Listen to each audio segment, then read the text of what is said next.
Guys, ito pala yung ating solar rail, no? So, ang function ng ating solar rail is para makabit niyo yung mga solar panel sa bubong. So, ang solar panel kasi guys, hindi siya pwedeng nakalapat lang sa bubong yung ilalag. Akala ko nung una guys, sa totoo lang, is pwede na yung nakalapat lang siya sa bubungan. No, ilagay mo lang siya, ibilad mo siya sa araw, okay na siya. Hindi pala ganun.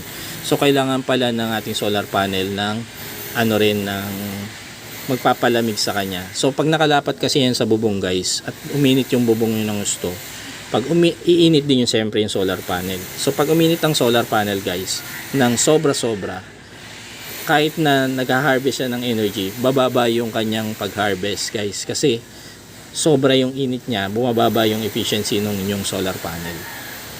So para maiangat siya sa bubong, kailangan nyo ng solar rail. Ngayon guys, discuss naman natin ng briefly yung components ng ating solar rail. So ang solar rail kasi guys, hindi lang ba siya rail lang guys. So meron siyang mga fixing and clamping components. So unang-una sa lahat guys is yung tinatawag nilang L-foot. So L-foot yung tawag dito guys. Para maikabit nyo yung solar rail sa inyong bubong, kailangan nyo ng L-foot. So ito ang tsura ng L-foot. And pangalawa is yung ating end clamp. And dalawa yan guys, end clamp and middle clamp. So ang end clamp, middle clamp, pareho lang yung purpose niya, no? Para maidikit nyo naman or maikabit nyo naman yung solar panel nyo sa solar rail. So ang end clamp is ang by definition, nasa dulo siya, kaya siya tinawag na end clamp. Pag middle clamp guys, ay yun nasa pagitan ng dalawang panel, ang tinatawag nilang middle clamp.